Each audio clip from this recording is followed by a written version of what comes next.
Hello, everyone. Thank you so much for joining us today. I'm Tushita Arora, a member of South Asia Research Center, and I'll be your MC for today. So before we start the symposium, actually, today's symposium is a part of one of the symposiums for the conference that we will have later this year.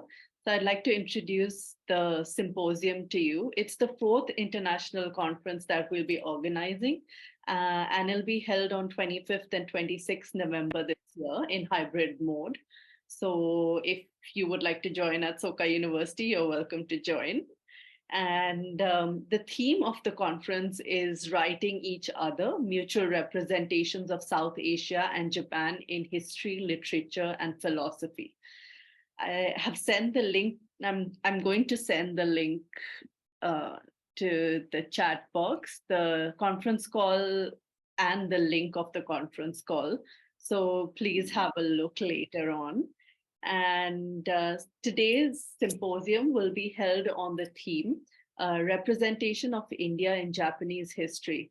So as I mentioned earlier, this is the second symposium towards this conference. And we have with us three speakers who will be sharing their knowledge and insights with us. So thank you so much for being here. And we have with us today Professor Dias Mario Anthony, working as an assistant professor in the Department of History at St. Stephen's College, University of Delhi. He specializes in the history of medieval South Asia and has worked on issues of religion and identity in the context of Portuguese encounters with the St. Thomas Christians of India. His latest publications look at the Latinization, Christianity, and resistance in South India in the late 16th century. He is also the coordinator from St. Stephen's College for the Academic Participation and Exchange Program between Soka University and St. Stephen's College. Our other speaker is Professor Mukesh Williams, who is a renowned scholar in literature and is also the advisor to South Asia Research Center. So Professor Williams is an educator, he's an author and a poet. He has taught Anglo-American, South Asian, and global literature for many decades. He has also co-authored a book called Representing India, published by Oxford University Press, which provides a critical commentary on politics, language, literature, identity, religion, and so on. Our third speaker today is Dr. Ui Teramoto, and she's currently a visiting researcher at Soka University and also a lecturer at Soka University and Keio University in Japan. Her works focus on the history and migration of Indians to Japan in the modern period. She has published articles on the history of Indians in Japan and trade networks of Indians in Yokohama and Kobe. She has also taught at Delhi University and St. Stephen's College. So thank you, all three of you, and we really look forward to your talk. And after they finish with their talk, we'll have a question answer session at the end. So if you have any questions, you could send them in the chat box, or you could feel like when we have the session, you can unmute yourself and ask the question. So to begin with, I would like to ask Professor Mukesh to share his thoughts on the topic. Thank you, Tushita, and thank you everybody for being here. And thank you, my friends and my old students and faculty from St. Stephen's College and my colleagues. Thank you very much. So I would like to talk about, is my voice clear? Yes, Sensei. Okay, so I would like to talk about representations of India in Japanese history. And I have 10 themes. I hope I will be able to complete those themes. And history as cartography, that is the first. And history as archive, history as illusion, history as evaluation of cultures, history as a homogeneous space. Uh, Asia is one, and the concept of Gotenjiku. History as desire and alarm, history as nation building, history as East-West stereotype, history as alternate Asian modernity, and history as pan-Asian rhetoric. So representations of India in Japanese history are connected to imagined and real interactions with India. They are also connected to ideological influences from the West and cartography or map making. Finally, they are connected to national textbook writing and historiography. So early interactions with India imagined India as a pure land, the birthplace of Shakyamuni Buddha. After 1,000 years, this perspective was revised with new knowledge from Europe. Map making played a significant role in expanding our understanding of India. In the Meiji era, the task of school textbook writing, which Teramoto Sensei will talk about, reduced the presence of India. In early Meiji, India was taught as part of the Greater Orient and later as a segment of world history. From the 9th to the 16th centuries, Japanese history of India was based on Rekshi Monogatari, which is history tales, and Guniki Monogatari, which are war tales. So these were stories based on Japanese and Chinese myths. You hear of Genji Monogatari also, and Heike Monogatari. So the growth of source-based history in the 19th century added a new dimension to the representation of India in Japan.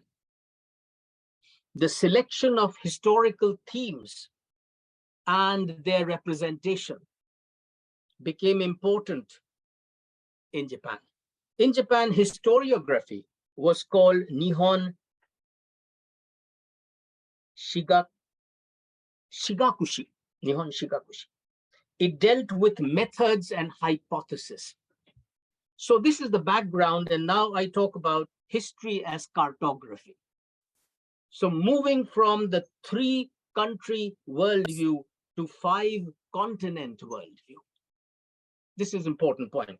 So the Japanese worldview was called Sangaku Seikaika. It meant a 3-country view: Japan, China, and Tenjiku. Tenjiku was became India later on. So Edo Japan was cut off from the rest of the world for 200 years. Only the Chinese and the Dutch interacted with Japan. When it reopened, Europe gained access to its ports and its markets. Japan's interest in other worlds grew. So the maps of Edo were based on medieval and Buddhist maps of Japan. So the worldview placed India at the center of the human world. This is important.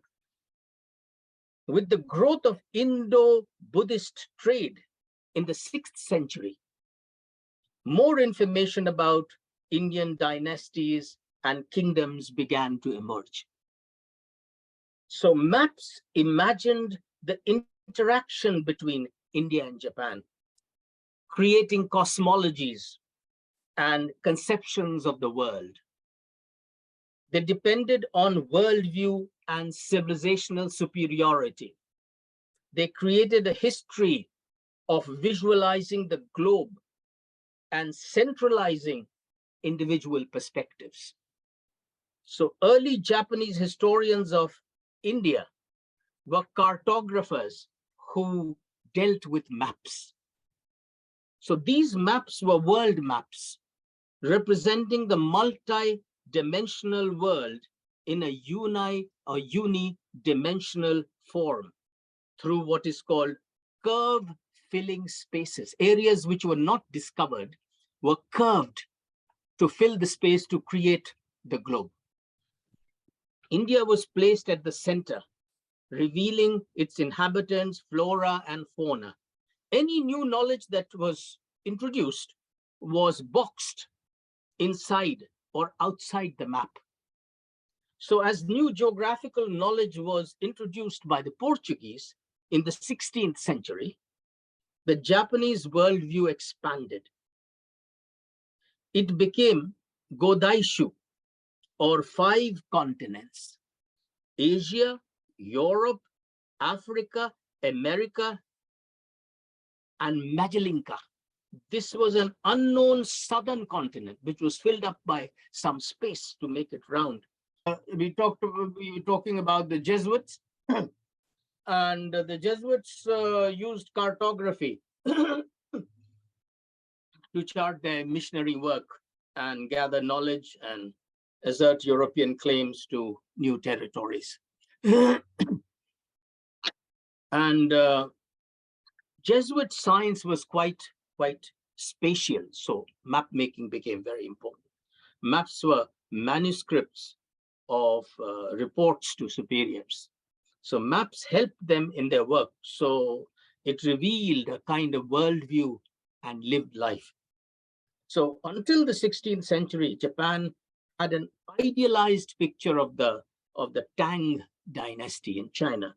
So the central kingdom was surrounded by uncivilized nations. So all this changed. The Jesuits used geography to persuade others of their faith and knowledge. In 1602, Jesuit priest Matteo Ricci created a world map in Chinese, placing India at the center. It expressed the worldview of Neo-Confucianism, more rational and more secular. That was Neo-Confucianism, and combined encyclopedic knowledge of the West. So the map, in many panels that he created, it was a collaboration of European and Chinese scholars. So it was a big project, and it described continents and lunar charts and scientific data, tables, planets, and it praised the Chinese emperor. So thus began to be, this kind of work began to be copied in Japan in the 17th century. History as archive. Now, archives, as you know, are part of an eyewitness account of the past. It is a collection of maps, charts, data, and written records. It constitutes evidence, explains motives, justifies past actions, and it shifts cosmologies. We'll come to that. So archives enable education and provide identity and good governance. So it was very important. India figures both in temple archives and the government's national archives in Japan. Nihon Shoki, the Chronicles of Japan, which was written in the 8th century, mentions emissary sent by Emperor Tenmo called Wake no Kyomaru. Wake no Kyomaru. And he went to the king, to India, to King Harsha. This is the first mention. So the account mentioned Kyomaru's journey, Indian society, and the gifts he had brought, all kinds of gifts. I don't want to go in detail, but he said that the land of India had a lot of splendor and prosperity. And he said the courts were very opulent, very rich and richly, and the nobles were richly adorned. So he said that Harsha was quite a wise and a benevolent ruler. So this is one of the earliest records of the chronicles of Japan in the 8th century. Very little is known, but it is very much there in great elaboration. So the chronicles became an important part of the archives. So the general notion that Japanese conversion to Buddhism was state-driven may be partially correct, but before the 7th century, Japan was an immigrant country. It was dependent on oceanic trade with Eurasia, the Mediterranean countries, India, and China. So maritime trade not only brought much needed commodities to Japan, but also propagated Buddhism, which transformed the country. So Buddhism also accelerated trade in religious items and religious journeys. So the center of Buddhist cosmology and hence authority was shifting from India to China and then to Japan.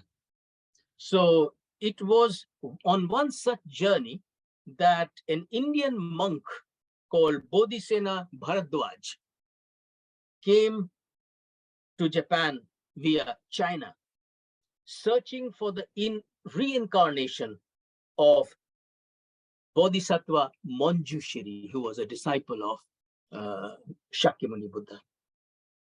So donations and help from rich merchants also strengthened the financial status of the Sangha, Buddhist Sangha, and helped them to propagate the message of the Buddha.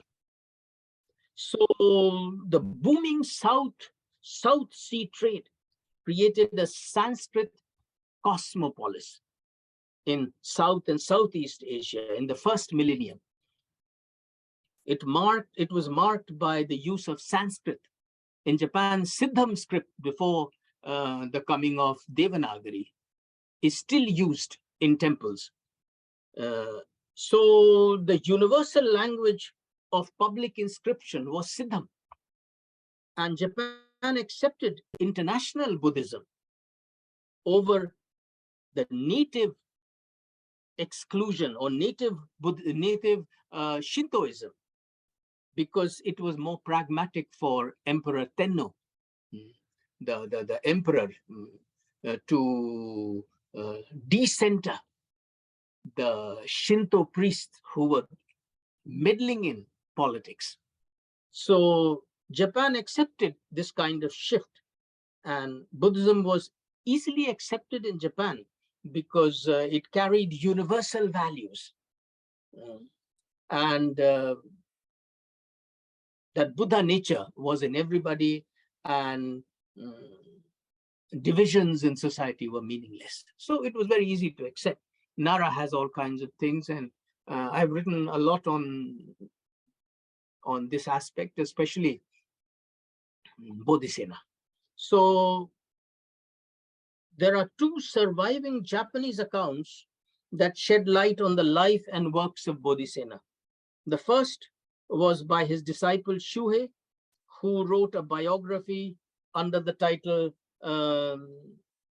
Nan Tenjiku Baramon Sojo Hi, or Some Monuments for Baramon Sojo from India. He was a Brahmin. So the second is a part of the temple's official records called Todaiji Yoroku, or the digest record of Todaiji Temple, in which Dainiji Bodai Tenriki, or Introduction to Bodhi at Dainichi Temple, introduces Bodhisena. So Bodhisena's search for the Bodhisattva Manjushri led him to Japan, where he realized his dream by meeting the Japanese monk Gyoki. Gyoki was seen as a reincarnation of Manjushri. So from Mount Wutai in China during the Tang dynasty, Manjushri is reborn in Japan. And that is a very important thing because the shift in cosmology, Buddhist cosmology, authenticated Japanese Buddhism and the role that India played. But India was no longer the center of focus.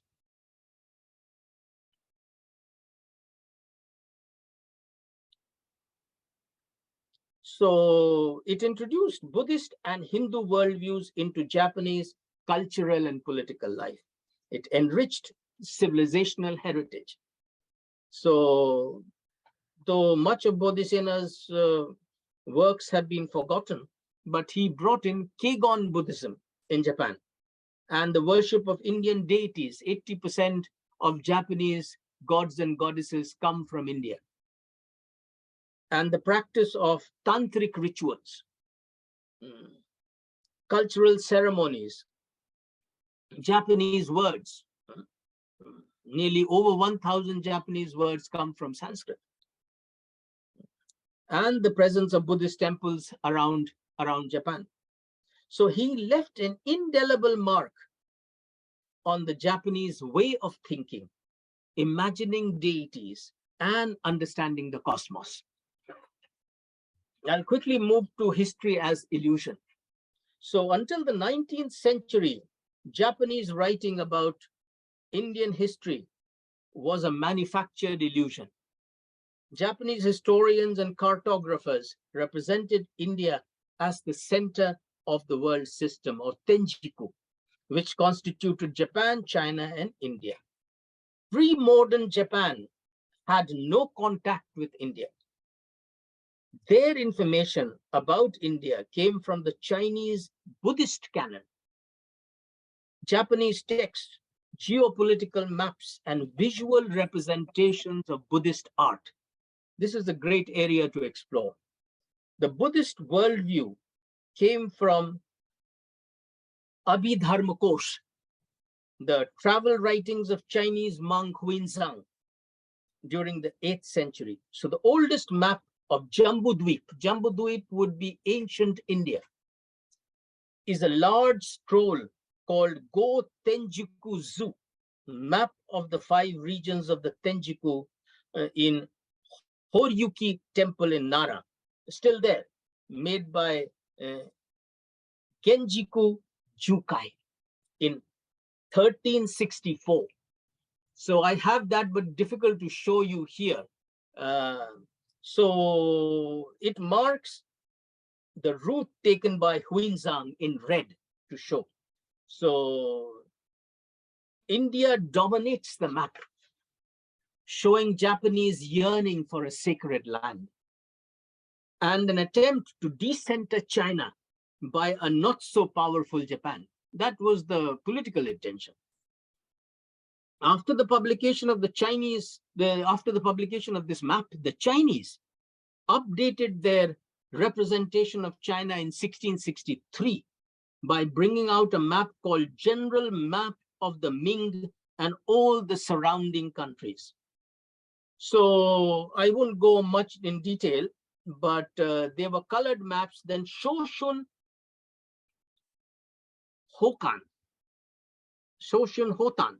he made a colored wood map of Tenjiku, what is called wood block map, in 1710. So on the map, Tenjiku looks like some fruit, which is to be eaten by Japan and China. So Hotan's map allowed India to enter the public domain. This is important. History as public domain with Western cartography and woodcut painting. Blues were used. Blue was basically Prussian blue, which was German, and the modernizing process, and so on. Later on, we come to the 1,000-yen note and so on of the Great Wave of Kanagawa. But that's much later. So the idealized fantasy of India continued for 500 years, 17th to the 19th century, overlapping European map making that entered Japan through, as I said, and the Jesuit missionaries and the Dutch traders in the 17th century. So the Sicilian Jesuit Angelis made a map of Hokkaido showing Ainu between 1618 to 1621, and Jesuit Ricky made a map of the world. So, so through the cultural impact of the Jesuits, cartography may have become very important, though Japanese scholars feel that cartography, Jesuit cartography, was not so important. It had tangential interest. That's the phrase, tangential interest. But for the Jesuits, map was an art of persuasion, challenging positivist or scientific histories. So maps were seen as objects embedded in the semiotic process. This was the Japanese historian's perspective. We come to the fourth, history. Am I going too fast? Is it okay? Yes, Sensei. Okay. So number 4 is history as the evaluation of cultures. So Meiji intellectuals began to see civilization as striving towards perfection. They were also aware of the menace of civilization, which led to European expansionism and colonization. So perhaps they got the idea from cartography, where space was a concentric circle defined by civilizational perfection. So there were 3 stages of progress in Western societies: primitive, semi-civilized, and civilized. India was no longer a civilization to be emulated. It was a broken civilization. It was replaced by Europe. So they translated Europe to understand regions and errors beyond language. So they evaluated the rich variety of culture and passed comments on its efficacy. So Yukichi Fukuzawa, the founder of Keio University and the maker of modern Japan, talked about Japanese enlightenment in his book Bumiran no Garyuku in 1875, where Japan aspired for cultural equality with the West. He argued that Western society was rational and theocratic, which is ruled by the priests. In public life, the concept of morality was the highest form of spiritual development. So Japan should move from a semi-barbarous to a civilized society on the evolutionary ladder. So India comes, Fukuzawa did not like the march of European civilization, which was spreading like measles, he says. So he saw the mighty civilization of India destroyed by the colonial power of Great Britain. And he said China would become a garden for Europeans. So he says India may have been a great civilization, but it should not be emulated by Japan. So, however, Indian intellectuals did not see things like Fukuzawa did. They identified with China as a politically fallen civilization, but they saw Japan as a well-armed, barbaric civilization on the margins of Asia. They saw modern Japan as not accepted by the West, but as self-distanced from Asia. Yes. We just have a few minutes left. Oh my goodness! So I would go to the concept of history as homogeneous space. Asia is one, and go Tenjiku. So the discourse coming out of India and Japan during 1915 to 1970 period began to define Asia as a homogeneous space with shared values and identities. I wouldn't talk about the Christian and Enlightenment values, but basically, with the atrocities of First World War, it opened a window for Asian spiritualism to be preached as a universal theme. Before that, it was not possible to do so. Tagore mediated with the West through his correspondence with Margaret Noble, and brought an Okakura tension. There was a lot of connection between them, and Professor Dias would talk about. So I won't discuss this, but the concept of Asia is very important.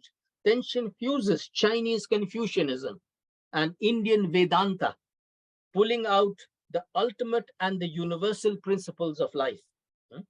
So he argued that Asia shared a common thought inheritance. So the uniqueness of Asia is very important. I'll move to history as desire and alarm. So in 1890s, male Indian nationalists saw themselves as lacking in manhood and devoid of a state. They saw themselves as little men pushed down by the imperial and physical power of the West. So people like from Rabindranath Tagore to Radha Binod Pal, Japan became a moment in the history of Indian modernity that must be emulated but abhorred at the same time. You emulate and dislike. This was they felt that Japan has become both an object of desire and a subject of alarm. Japan could be emulated in specific areas, but India should not become like Japan. It should keep its spirituality, but modernize its institutions. So Tagore talked about Japan has become flowers, that there are flowers without fragrance. That's the phrase he used. And I'll take out all that. History as nation building, and which Teramoto Sensei will talk about.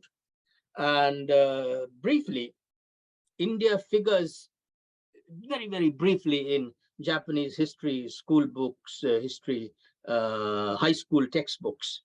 And because in modern times, India is neither important nor controversial like China and Korea. So the writers of history textbooks follow a very simple logic. They say in a global age, world history and general education have become more important for high school students in Japan. I'll quickly move on and talk about a little bit about the method that is used. And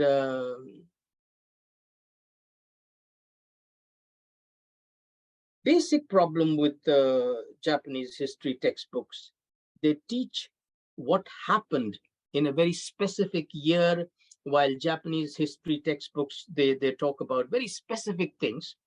American textbooks teach about why something happened. So Japanese students are always memorizing timetables, while American students are discussing things in their class.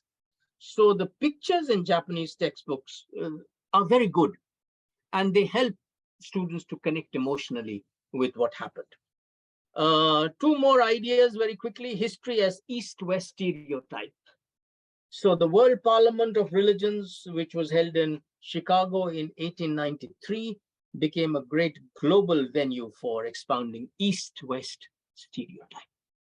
So the parliament became a site for Asian representations to expound religious conceptions of the world, and to a Western audience create a transnational alliance. P.C. Majumdar represented the ideology of the reformist Brahmo Samaj movement. Gyanendra Chakravarti denoted the values of Indian Theosophical Society, and Swami Vivekananda carried the flag of Orthodox Hinduism. So history as alternate Asian modernity. So the Japanese victory in the Russo-Japanese War, 1904-5, gave the Asianists a new understanding of Europe. It destroyed the natural superiority of the white race and showed the power of modernization in Meiji Japan. For many Indian nationalists, Japan became the pioneer of an alternate Asian modernity. Between 1906 and 1914, many patriotic Indians decided to study in Tokyo. And back in India, the Indian National Congress and the Indian press set the agenda for a fundamental unity of India. And China and Japan became important, but against it, the cultural hegemony of the West was undermined. Last point that I want to deal with, uh, history as pan-Asian rhetoric. So even when Japanese imperialism was condemned and solidarity with China was claimed, a clear break from Japan was never executed in India. So Japan remained the strongest power in Asia and a model of Asian modernity. So Japanese goodwill missions aided by Rash Bihari Bose, writing in Asia, New Asia, and the formation of the Great Asia Association in Kobe in 1938 did much to deflect resentment against Japan. So coming to the conclusion, the historical representation of India and Japan in the 21st century is a cruel necessity. The muscular rise of China forces Japan to represent India better. For Japan, India is the faraway Asia, not the near Asia of the East. So in precisely, it is precisely for these reasons that India holds unexplained possibilities and great potential. And some scholars talk about the next century would be of India. We don't know. Japan therefore thinks that with the retreat of America, India might be the next option. So East Asia would include Japan, China, Mongolia, Korea, Taiwan. Southeast Asia comprises 11 countries: Brunei, Burma, Cambodia, Timor-Leste, Indonesia, Laos, Malaysia, the Philippines, Singapore, Thailand, and Vietnam. So the geographical distance between Japan and South Asia creates a cultural and economic divide. Even today, with all the problems, Japanese trade with China is 10 times that with India. So, but the possibilities are great. And these are some of the representation. There are many more, which I didn't get into, but yes, history has been used for all kinds of purposes, centering with the individual, community, and society. So thank you very much for listening. Thank you. That concludes my lecture. Thank you, Mukesh Sensei. I think personally, I was really intrigued by the importance of maps. Like that's the first time I was hearing that they played such an important role in the history of India and Japan. Of course, Bodhisena I've heard about, and but like thank you for giving us so much information. And I'm so sorry to cut you short. I know we should have a special lecture for you to share all the information you have with us. And moving on, now I'd like to invite Professor Dias to share about. How do you like to do? Ask questions and then, or everybody should speak and then? Everyone should speak, and in the end, we'll do question and answer. Good. Thank you, Tushita. Good afternoon, everyone. It's a pleasure and a privilege to speak to all of you today. And I thank Professor Williams, Teramoto Sensei, and South Asia Research Center team for giving me the opportunity. When I was told that the theme would be representations of India in Japanese history, there were two major predicaments that came up. First of all, what is meant by India? And secondly, what do you mean by Japanese history? So it could mean various different things, and there is no simple or single answer to both these questions. The forms and modes of representing India in Japanese histories have been different across time, space, and individuals. And Professor Williams has given us a glimpse of that. Since a survey of these various kinds of representations of India would be a massive project, which would be beyond the scope of this short presentation, I would like to focus on the writings of Okakura Kakuzo, also known as Okakura Tenshin. Professor Williams briefly spoke about him in his presentation. I would like to focus particularly on his representations of the geography of India. For those who are not familiar with Okakura Kakuzo, he was a Japanese scholar, he was an art critic. He was born in 1862 and passed away in 1930. His life is interesting because his life also coincides almost perfectly with the Meiji period in Japanese history, which lasted from 1868 till 1912. The Meiji period, as most of you would know, marked a period of major political, social, and cultural transformations in Japan. The Meiji Restoration, which took place in 1868, brought an end to the rule of the Tokugawa shogunate and reinstated imperial rule under the Emperor Meiji. It was also a period of rapid process of modernization and westernization in Japan. Japan's foreign relations also underwent a lot of transformation during this period. The government pursued an aggressive policy of expansionism. There were a series of territorial acquisitions that happened during the time, including annexation of Ryukyu Islands, the colonization of Hokkaido, the territorial gains from countries like China and Russia. All of this happened during this particular period. If you're looking at it culturally, again, the Meiji period is very interesting because it witnessed a blending of traditional Japanese values and Western influences during the time. There was a renewed interest in classical Japanese arts, literature, performing arts, as well as there was also introduction at the same time of Western art forms and techniques into this. Western style education also became more prevalent during the time. It was during this phase of history that Okakura was born and underwent his formative years. He learned English in a Christian missionary school and then later enrolled in Tokyo Imperial University, where he studied under a Harvard-educated art historian. He would later then become the secretary to the Minister of Education and was put in charge of musical affairs. Later in the same year, that is in 1886, he was named to the Imperial Art Commission and sent to study fine arts in the Western world. After coming back from Europe and United States in 1887, he became the director of the Tokyo School of Fine Arts.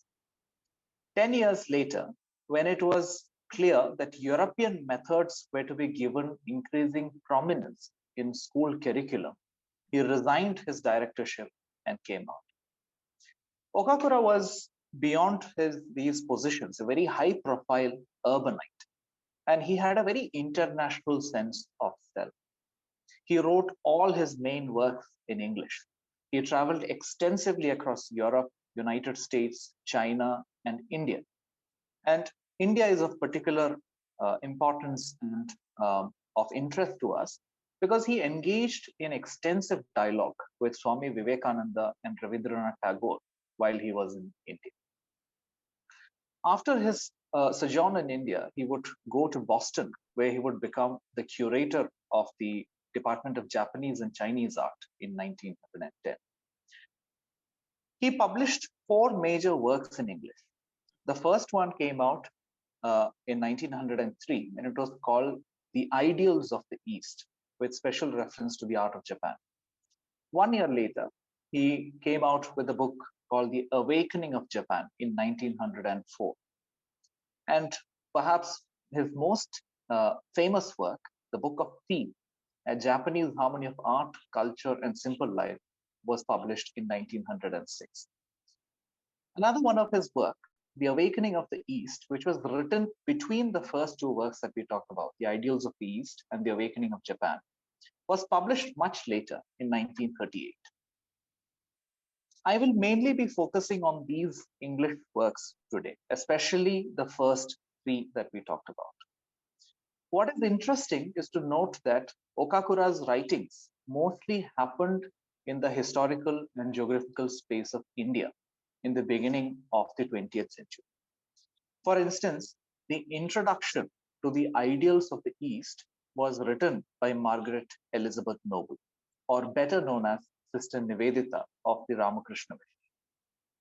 Nivedita played an important role in correcting the manuscript of the ideals of the East and also facilitating the publication of the book in the present form. Sister Nivedita, in her letters to the publication of the ideals of the East, refers to the publication as equally important to her as her individual publishing efforts. She writes, and I quote her here, I quote Sister Nivedita here, therefore, it is of supreme value to show Asia, as Mr. Okakura does, not as the congeries of geographical fragments that we imagined, but as a united living organism, each part dependent on all the others, the whole breathing as a single complex life. The oneness, or the quote unquote oneness of the declaration, that quote unquote Asia is one, also owes it a lot to Advaita thought, which Okakura heard from Swami Vivekananda. Now, coming to the question of how does Okakura understand Indian geography? Okakura's idea of Indian geography should be looked at in the larger perspective of Asia. Okakura's idea of Asia in his early writings was a reformulation of the old Sino-Japanese Buddhist concept of the five Indies, or Go Tenjiku, as Professor Williams has already spoken of. The original concept of Go Tenjiku placed India in the middle of the world. It also gave a prominent place for China. While smaller cultural entities such as Japan, the Southern Islands, or even Europe appeared in the peripheries of these larger entities. Therefore, it is not surprising that Okakura, in the first paragraph of his Ideals of the East, says the following. He says, Asia is one. The Himalayas divide only to accentuate two mighty civilizations. The Chinese with its communism of Confucius, and the Indian with its individualism of the Vedas. But not even the snowy barriers can interrupt for one moment the broad expanse of love for the ultimate, here you with the capital, and universal, which is the common thought inheritance of every Asiatic race, enabling them to produce all the great religions of the world and distinguishing them from those maritime peoples of the Mediterranean and Baltic who love to dwell on the particular and to search out the means, not the end of life. Here one notices a clear dichotomy that Okakura makes between the East and the West. East here denoting primarily the India and China, and its love for the ultimate and the universal. India and China are represented as spiritual spaces, whereas Europe is depicted as a more materialistic space. But there is a difference in the way in which Okakura adopts the idea of Asia from the Sino-Japanese Buddhist concept. There are certain changes that he makes. So what is Okakura's idea of Asia and what did it contain? Okakura uses two different concepts of Asia. One is a European one and another is a Japanese concept of Asia. They're quite different places, both geographically and culturally. The concept of Asia in the ideals of the East, which was the Eurasian continent, it was basically Eurasian continent without Europe and Russia. So if you take the continent of Eurasia and subtract European countries and Russia from it, that was what was Asia for Okakura.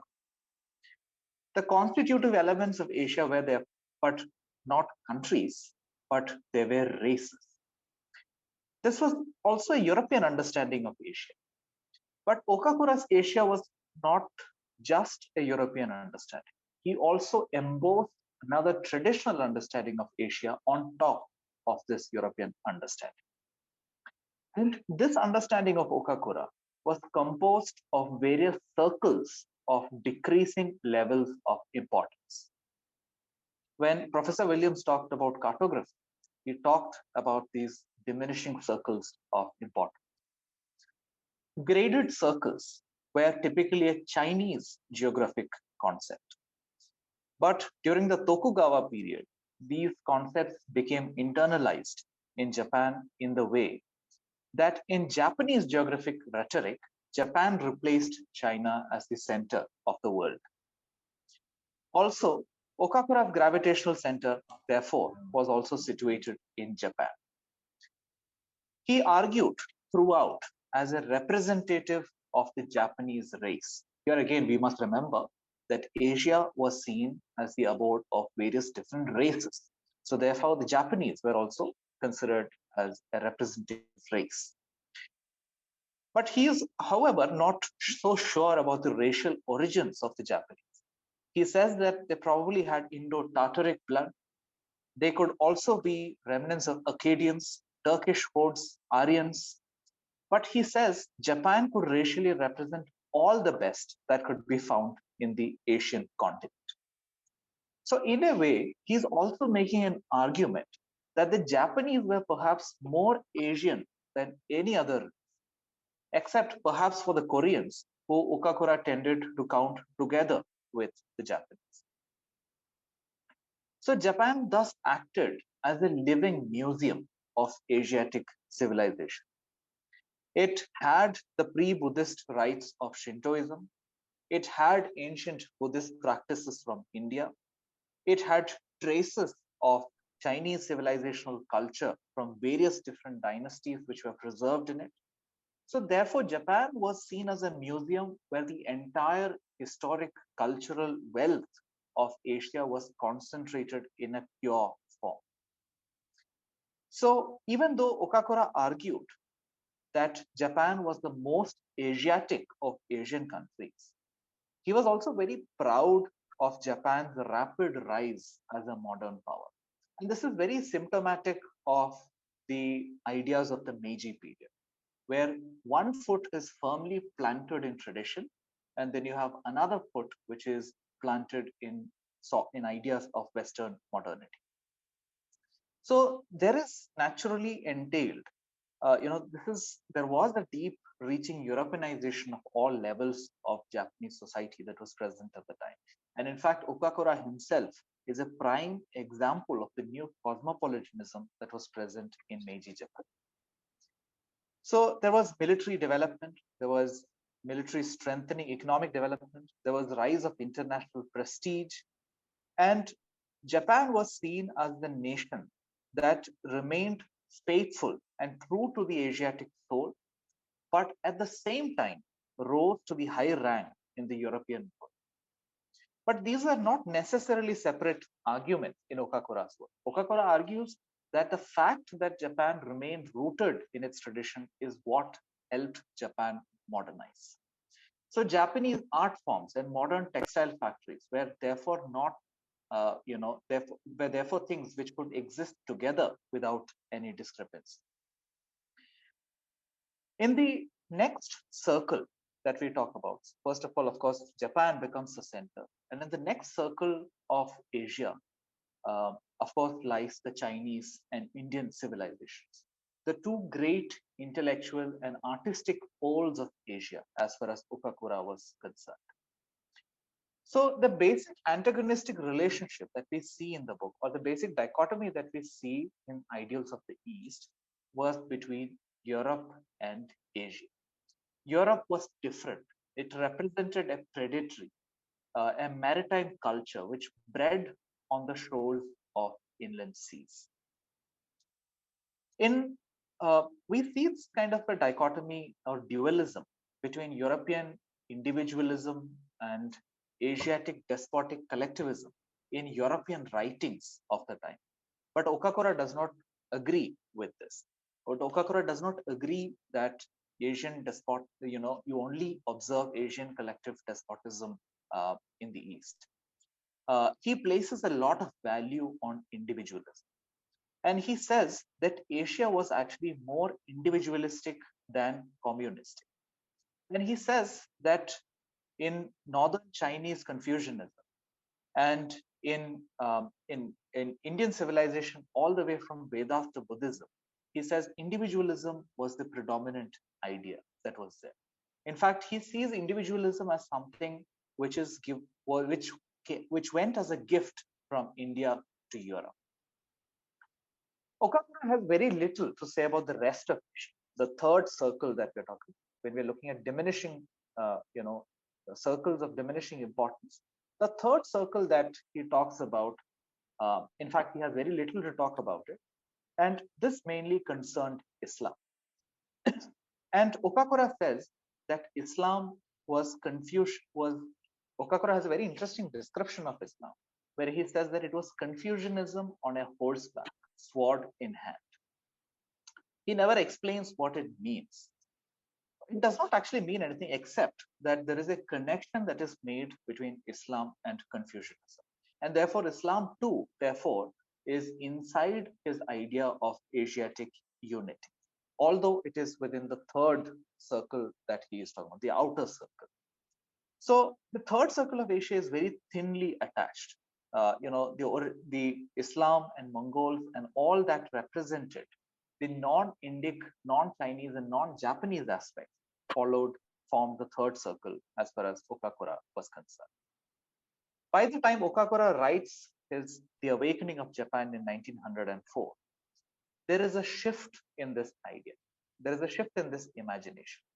Remember, The Ideals of the East was written from India, whereas The Awakening of Japan is something which he writes from America. And there is a clear change in the way he perceives Asia and India by the time he writes Awakening of Japan.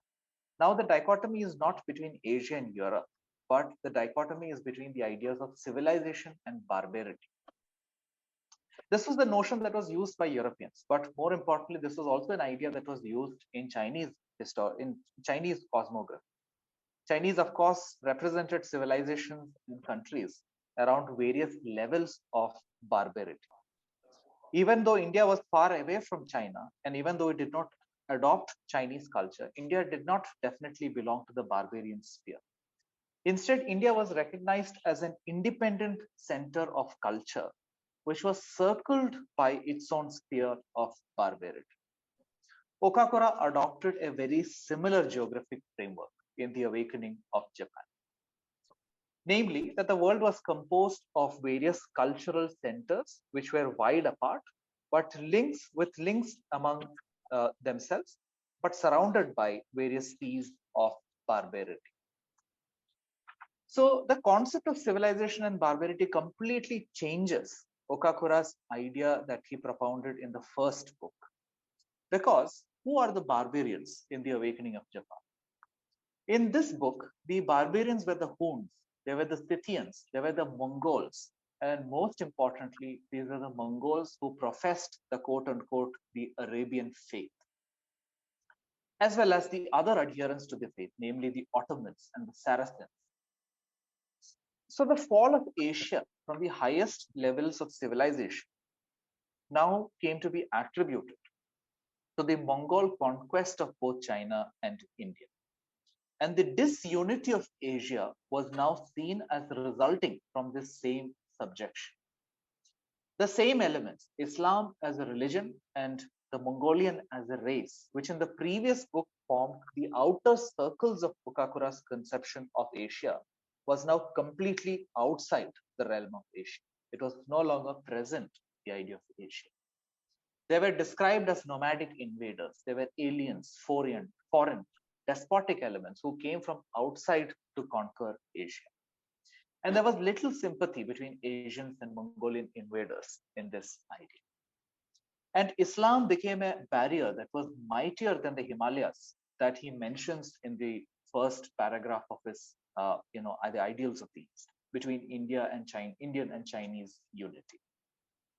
In The Awakening of Japan, the cultural and racial geography of the landmass was therefore composed of three elements, which he refers to as quote unquote Buddha land. It's an interesting term that he uses. And Buddha land, according to him, included India, China, Japan, and smaller countries which were on the eastern end of the lands. So in Awakening of Japan, Buddha land became synonymous with the term Asia. But what is also interesting is how his ideas of Europe changes. In the idealism of the East, there is an opposition between Europe and Asia. But by the time we reach the Awakening of Japan, Europe also becomes part of the civilized sphere. So now the opposition is between the civilized and the barbarian. So Europe also becomes part of the civilized sphere. But what he does is to draw similarities between what he calls as quote unquote Buddha land and Europe as being similar beings in a sense. They shared similar values of freedom, education, idealism, democracy.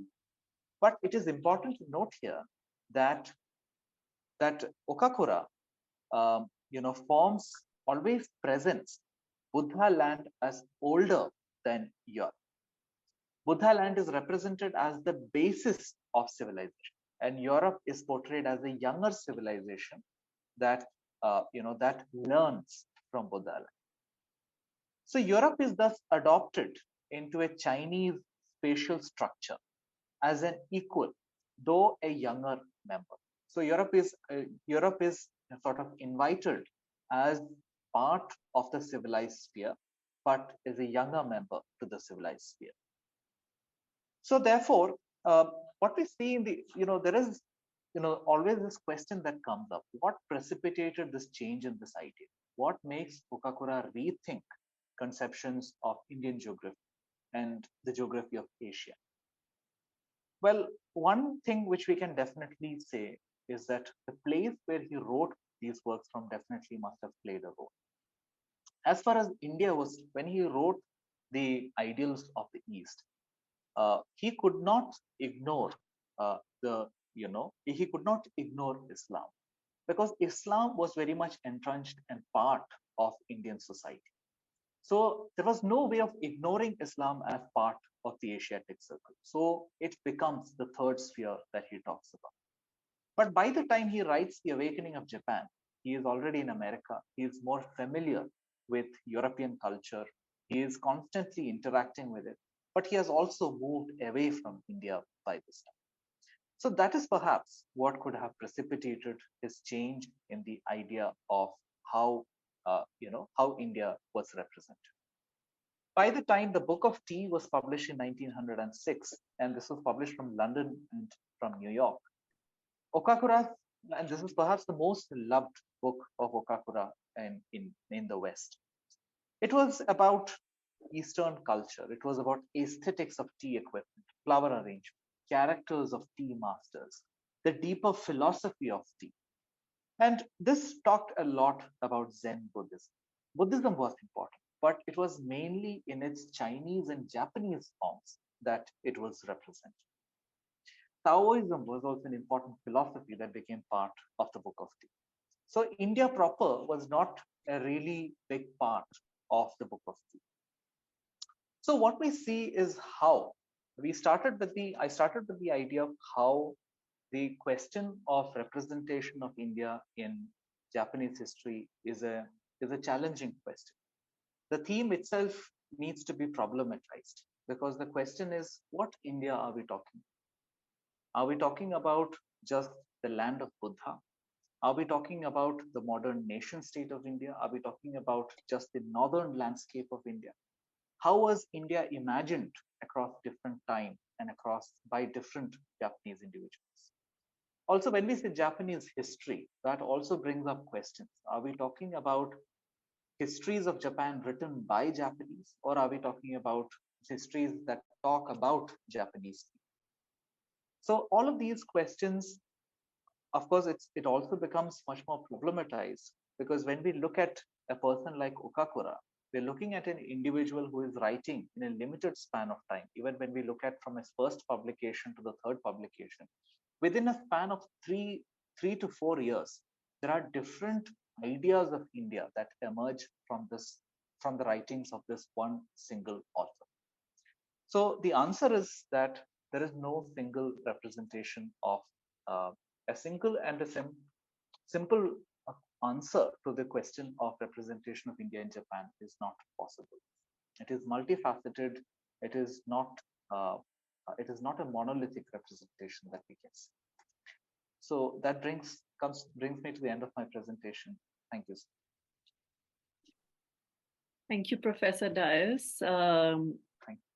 You brought up Okakura Tenshin, who's such an important part of like the connection of like India in Japanese history, and I think I can go on about this, but we don't have much time, so I'm going to pass on to Teramoto Sensei now. Yes, thank you very much, Mr. Arora, and Professor Dias and Professor Williams for wonderful talk on the representation of India in Japan and its the problems and arguments that this theme entails. Let me share with you a PowerPoint.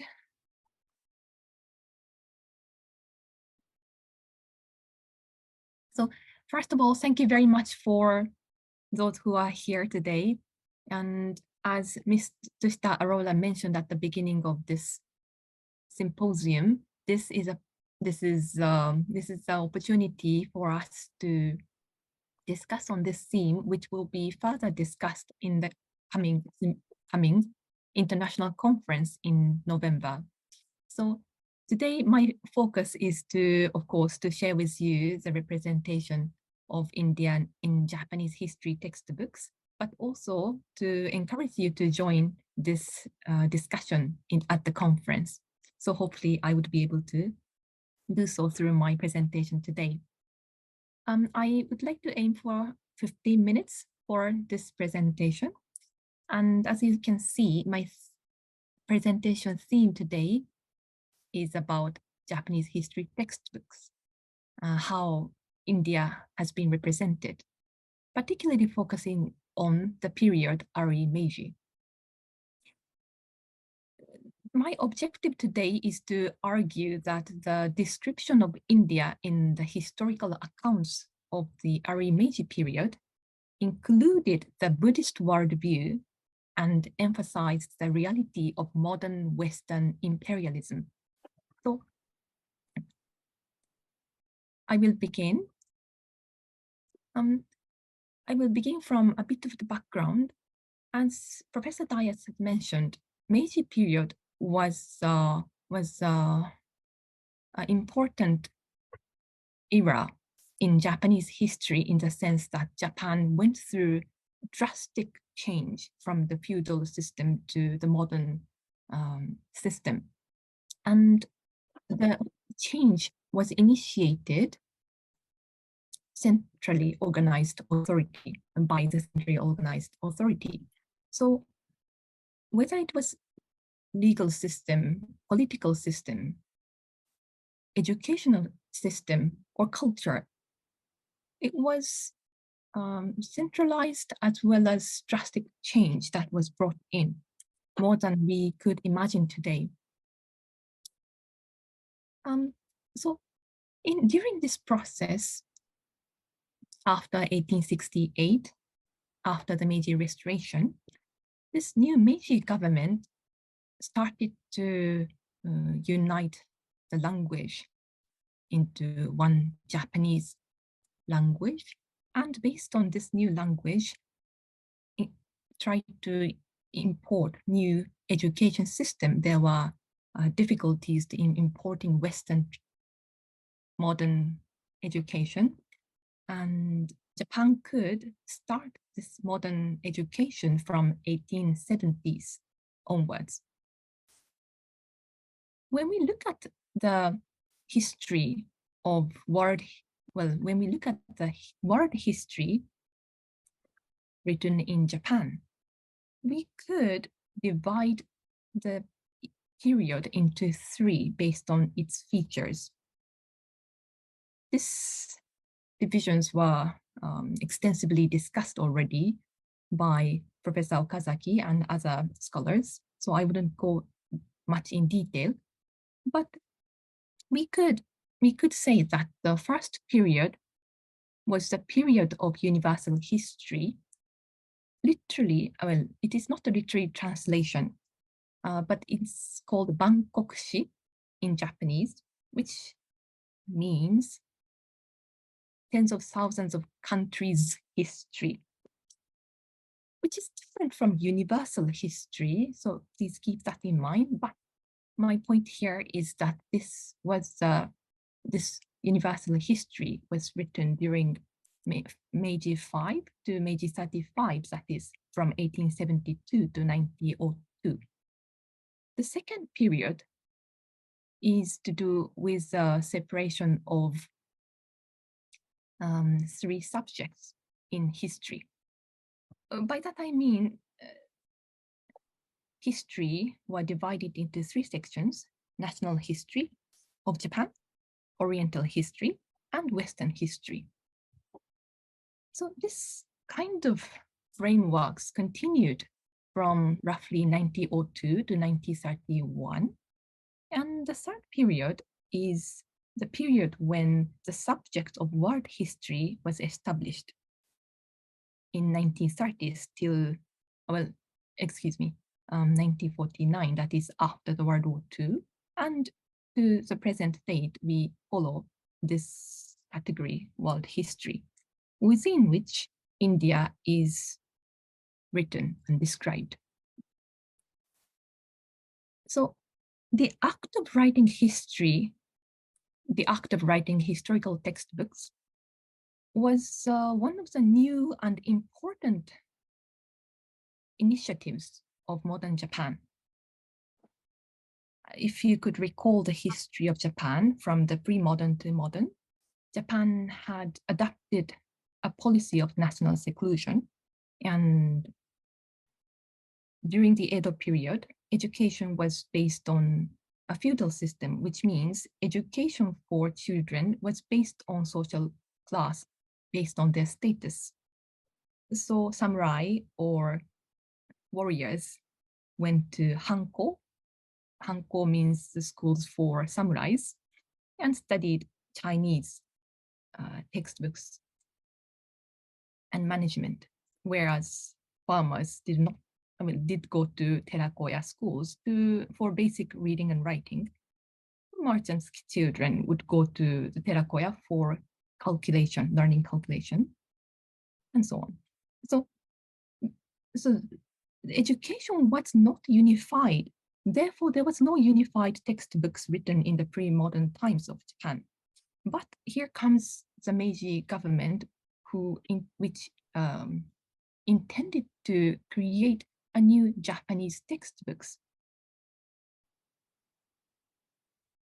including the text of history. So the major aim of the government was to create a modern nation state for which history and other subjects are organized as a system and contents were well thought. So I'm going to look at the period of universal history, which is the beginning of such text writing. And during this period, there are several representative textbooks on history, world history or universal history, I should say. Particularly books called Shiryaku or Bankoku Shiryaku are considered as important history textbook. Amongst these two, I would focus on the latter, Bankoku Shiryaku, because in the Shiryaku, which was published in Meiji 5, it included the narratives of Oriental history, Persia, in the section of Western history. However, it was only when this Bangkok Shiryaku was published when the section of Asia was included and the part of India was included. So I'd like to share with you this part of this Bangkok Shiryaku, how India was represented.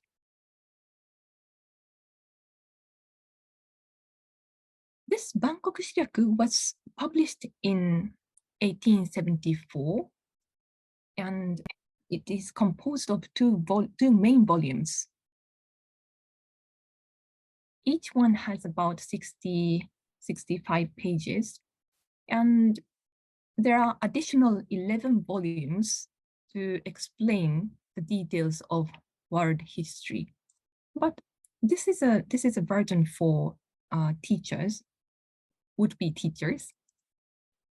So these two volumes were initially taught, and as a supplement, 11 volumes were studied. Now, in these main volumes, how the sections were divided, the author divided Bangkok Shiryaku into 4 sections. 1, Asia. 2, Europe 1. 3, Europe 2. Lastly, the United States. So in this section of Asia, there are description of India. So in this PowerPoint, left side picture is the front page of the book. Right side is a section on India. There is it is written as India. Although we don't have much time, I'd like to quickly tell you what is written there so that we could analyze. Amongst these 120 pages long textbook, only 4 pages are given to India. It says, quote, India is known as Tenjiku, and it is located in the southern part of Asia. And it was one of the most earliest land which formed a country.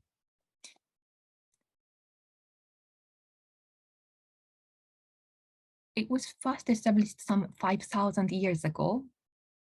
The people there were already very many, and the land was fertile. However, the history of this period is not clear. In the second millennium BC, the king led the large army to defeat the Assyrian army in the west. At the same time,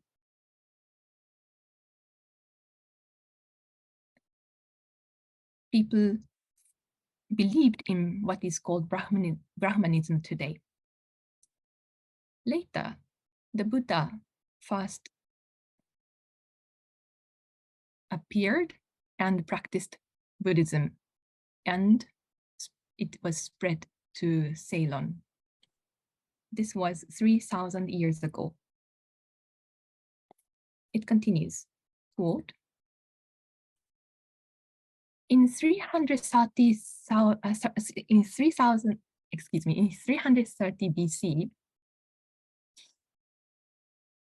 Alexander, the King Alexander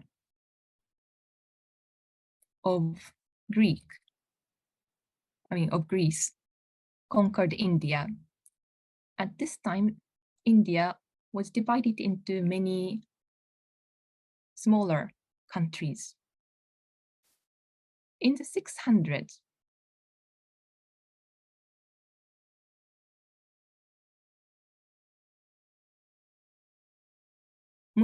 Muslims of Arabian origin invaded India. and India was under their tyranny for 100 years. Around 1400, India suffered an invasion by the Tatars and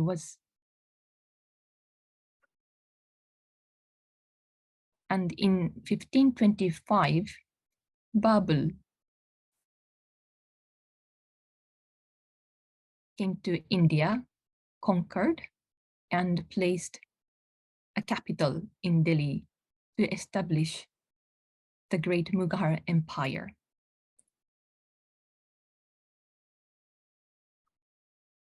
By the time of his grandson, Emperor Akbar, the Mughal Empire had expanded its territory even further, and during the reign of his great-grandson, Emperor Aurangzeb, the Mughal Empire became rich and powerful and could show its power in Asia and Europe. However, after the death of the Aurangzeb, domestic conflicts occurred and enemies did not cease fighting. I'll move on to the last part. Quote, from this point onwards,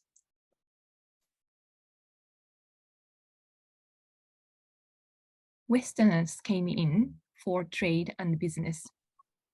They acquired permission from the Mughal Empire and stayed and settled on the coast, where they were able to build up their forces and gradually gain power. In addition, some of the local laws started fighting and sought help from the British and French, who were also settled in various parts of the country. The British and French also took advantage of this opportunity to prepare their forces and seize the land.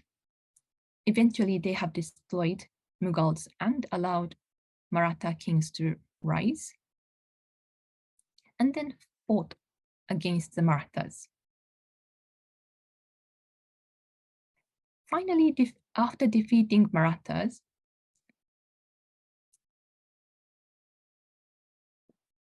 in 1857,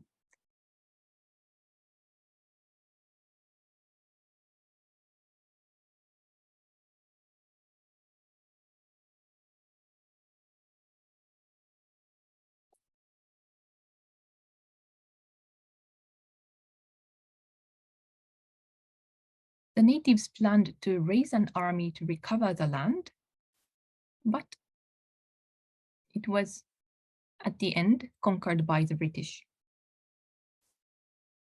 Today, 80 to 90% of the country is under British jurisdiction, divided into provinces and districts, with kings appointed by the British to govern political affairs and have Calcutta as its capital.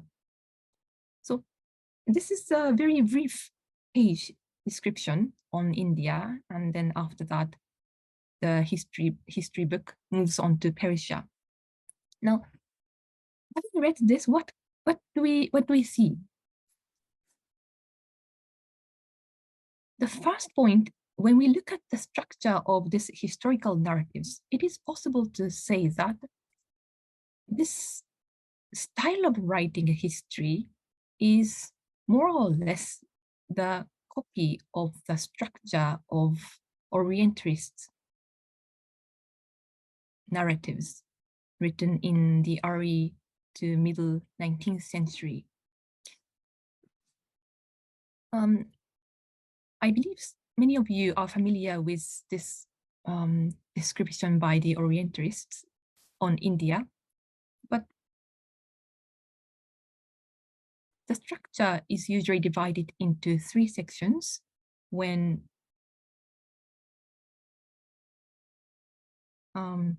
the ancient Hindus created the great civilization. The second part being Islam conquering the land and dominated the land due to the difference between the ruler Muslims and local Hindus and people. The political system has been weakened, and due to the lack of the moral of the rulers, the empire collapses. Followed by the third section, being British coming into India to govern the land and incorporate India as a part of the British Empire, brought in enlightenment, modern science, and led India to independence. So this kind of style of narratives, in terms of structure, was imported to Japanese history book on India. We could see. However, the structure may be similar, but the perspectives reflected in each sections are quite different.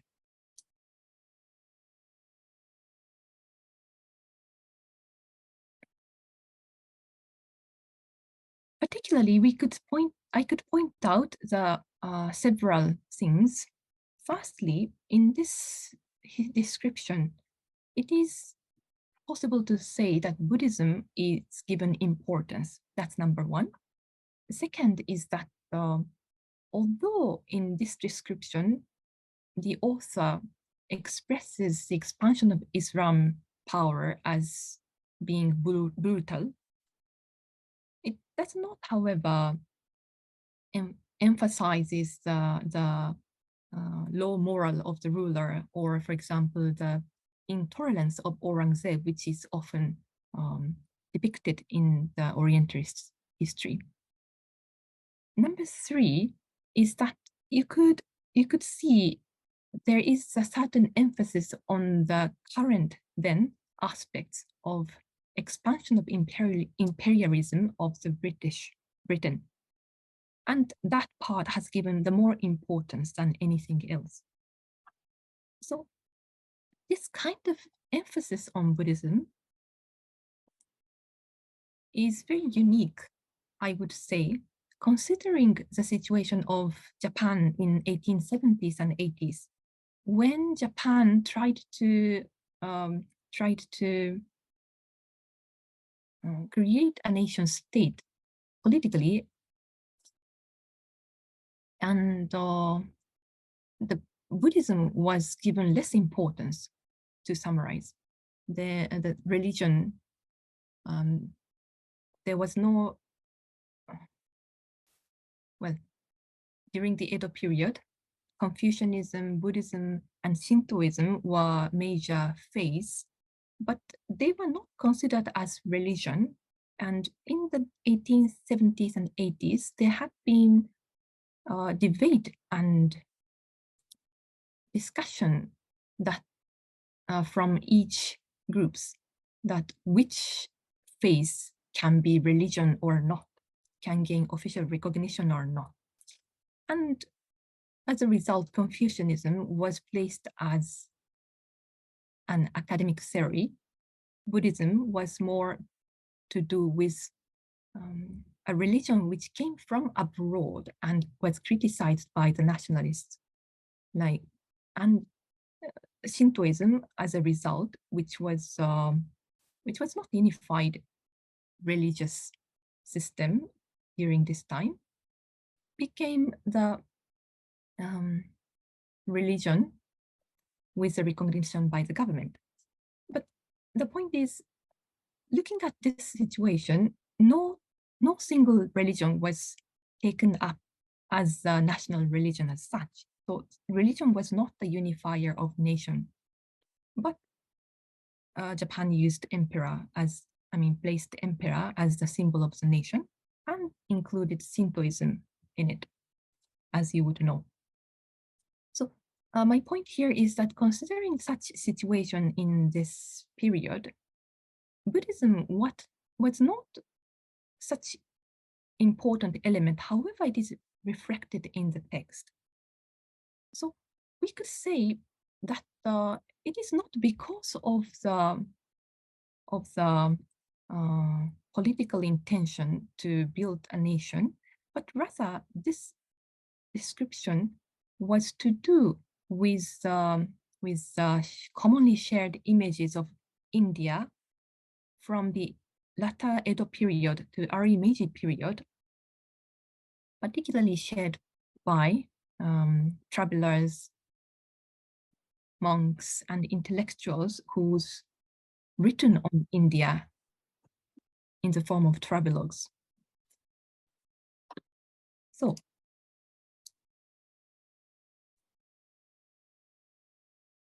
Buddhism, highlighting Buddhism was one important aspect, followed by the expansion of Islam with not that negative manner, and the strong emphasis on the expansion of British. Considering the fact that most of the textbooks on any subject during this period was a translation of the Western books, this kind of description is quite unique, we could say, that in the sense that Japanese author did not highlight the aspects of progressiveness or enlightenment that British would have highlighted, but rather focused on invasion and the governing of the governance and colonial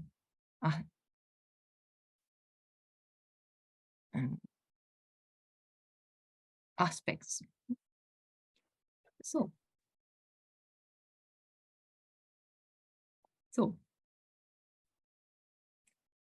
I forgot to move on change the slides, but this is another picture that shows a battle between the Indians and the British.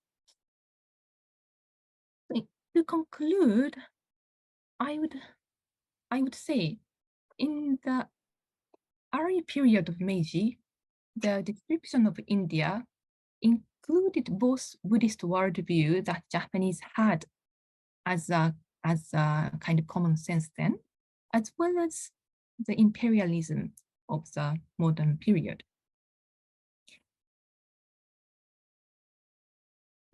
And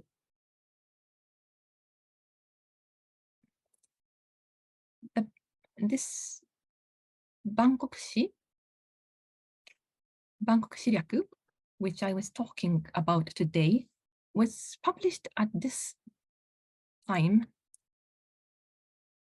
and the three divisions, the periods, has very unique feature in terms of text writing. So these are the areas that I would like to explore, and if the audience here is interested in, I would like to encourage you to look at this period and so that we could see the overarching representations of India in the writing of history in Japan. So I'd like to stop here and thank you very much, everyone, for your patience. Thank you. Thank you very much. Since we don't have too much time, we would like to take just one or two questions. So if you have any questions, you can either send them in the chat, or if you can unmute yourself and ask the question.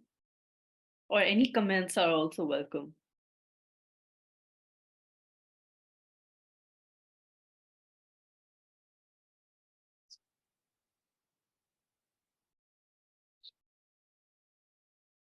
Any questions? Teramoto Sensei. Yes. Sensei, at which levels were these textbooks taught that you are talking about? The Bangkok Shiryaku I was talking about was meant for teachers. So it was after the secondary level. Okay. In Japan, world history was not included at this point for elementary school textbooks. It started from secondary level onwards, and Bangkok Shiryaku was the next level after secondary. Thank you. Thank you. Do we have any other questions or comments? Yeah, Larry, I can see Larry. Is Larry there? Oh, I'm here. Hi, Larry. Do you have a comment or a question? I've learned a lot about the history between India and Japan. I'm widening my viewpoint, and it's all very interesting. There's a lot that I learned today. Thank you very much for your presentations. Thank you. Thank you. Kimiko is there.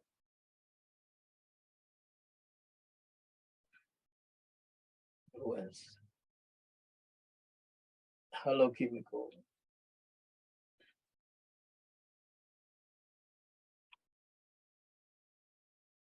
Jane is also there. I mean, anybody can ask, make a comment or a question.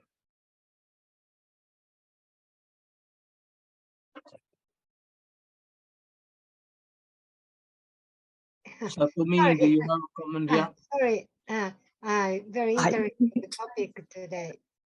So I don't know about Indian history and how do Indian people think about Japanese history. That's a very important topic.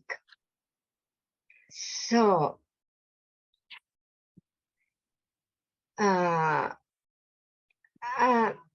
have no question because it is my first time to listen to that topic. Thank you very much. Thank you. Thank you. Thank you. Karen, do you have something?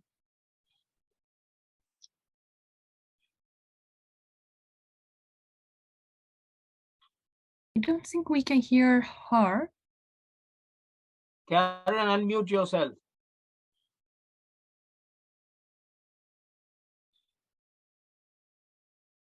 Hello. Hello.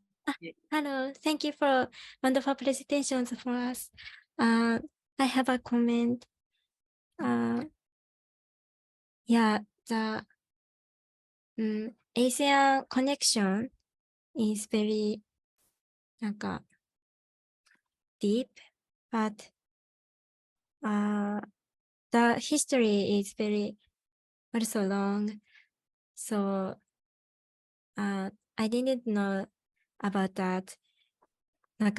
理解 understanding is also progress and improve. So new historyをwe maybe 気づいていく、作っていくので、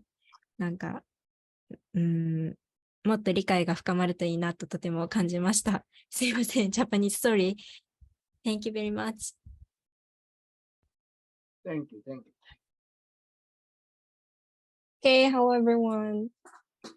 Can I say something? Yeah. Okay, thank you for giving us a wonderful lecture. And actually, same as Karen-san, I had some difficult point to understand, but I tried to understand. And then I heard from Mukesh Sensei, and he said Japanese had some words comes from Sanskrit. So it was very interesting for me. I have never had such kind of thoughts. So I want to know what kind of words comes from Sanskrit exactly. So Sensei, can you tell me something? Lots of words come from Sanskrit, like Dhanna-sama is Sanskrit. Oh, really? Yeah. And Kichijoji is Sanskrit. Kichijoji? Kichijoji. And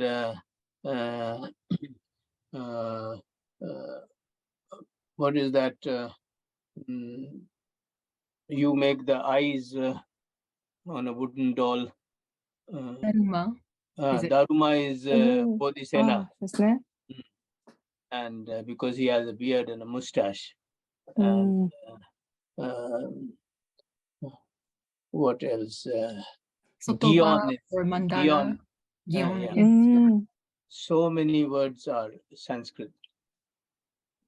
Okay, thank you so much, Sensei. And in Japan, we study social studies from elementary school, like junior high school. But for me, I didn't much study about connection between Japan to India. So I had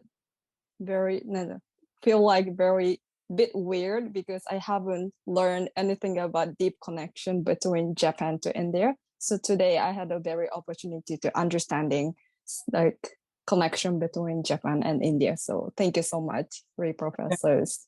Thank you. Thank you very much.